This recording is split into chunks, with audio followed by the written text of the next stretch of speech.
Friends, welcome to St Mary's again. My name is Phil Harrington. I am the rector here, and I've come up to St Mary's because very soon we're going to be able to gather together, we hope, and I love being here, and I long to be able to welcome you personally to a service one day soon. Now, this week's midweek message is more of an update to you. There's been lots going on behind the scenes, and I just wanted to keep you posted on some of those updates. And the first thing is that the Church Council has been discussing how we can reopen the building for private prayer. And I'm really pleased to be able to say that from next week, we will be doing that just for a couple of sessions during the week, and we'll let you know what dates and times they are. So if you would love a change of scene and would enjoy coming to a place where people have prayed here for nearly a millennia, then you would be very welcome. Of course, with all the usual social distancing restrictions that we've had to put in place and the hand hygiene and things like that. So they're going to become a normal part of our lives over the coming months and years, I suspect. The second thing is also to say that we've been beginning to think about and planning for the time when we can open the building for services again. We don't know when that will be, but we've been having a think about it. And one of the decisions that the Church Council made at its last meeting was to upgrade and invest in the AV here in the building. That will enable us to be able to put the service on screens, because we don't think we're going to be able to use hymn books or orders of services or Bibles for a while. They'll enable us to stay connected with people who aren't able to join us for health reasons. They'll enable us to stream in preachers who may not be able to join us because they may well still be having to shield or living with other people who are vulnerable, and that will enable us to stay in touch with very many people. And so that's a big thing, and we're delighted with that. I also just want to let you guys know that Beth Titford has joined us as a summer intern. Beth will be known to many of you. She's one of the daughters of Caroline and Austin Titford. And she was planning on being a leader in some summer camps these next few months, and also had been planning to go on mission to Romania with the charity that Mark Pinks is a part of. Obviously, all those plans have been put on hold, and so she really kindly has offered us her time over the summer, and so she'll be with us until August. And I want to say, Beth, we're delighted that you have done that. You've already made a huge impact on the staff team, and I hope that others will be able to see you at work very soon.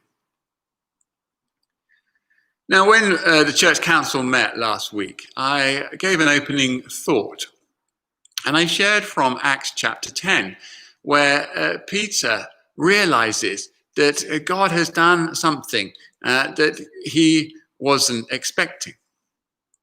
And in this pandemic, God has been doing things amongst us and in us that we weren't expecting either. He's been on the move. We've been forced to learn how to do new ways of church. We've had to learn that very quickly.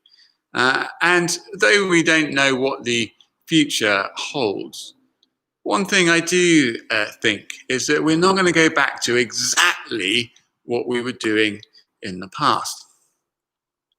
Now, Peter is confronted in Acts chapter 10 with the reality that the Holy Spirit has moved in the life of Cornelius, and he has become a believer, and he can see that Jesus is who he says he is, the Messiah.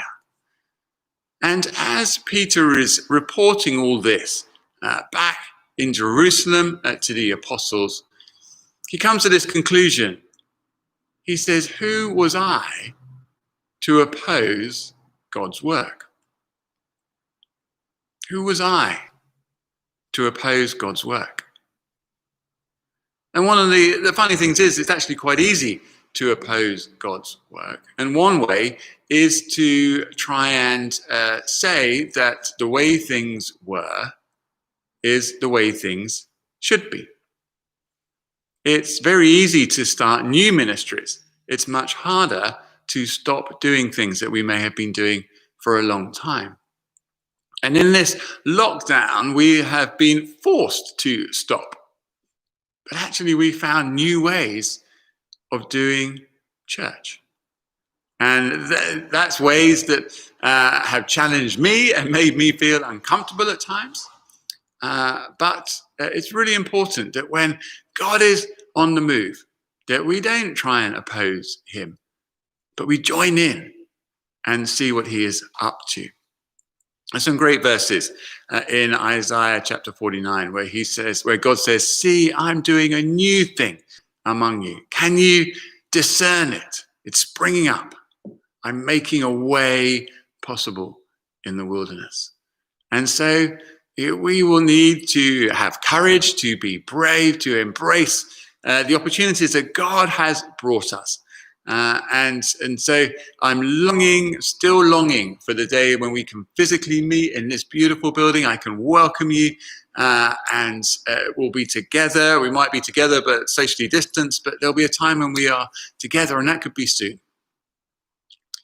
But we know that it won't be the same. And we know we're not going back to how things were, but we are looking forwards as a people of hope and a people of the future and expectation.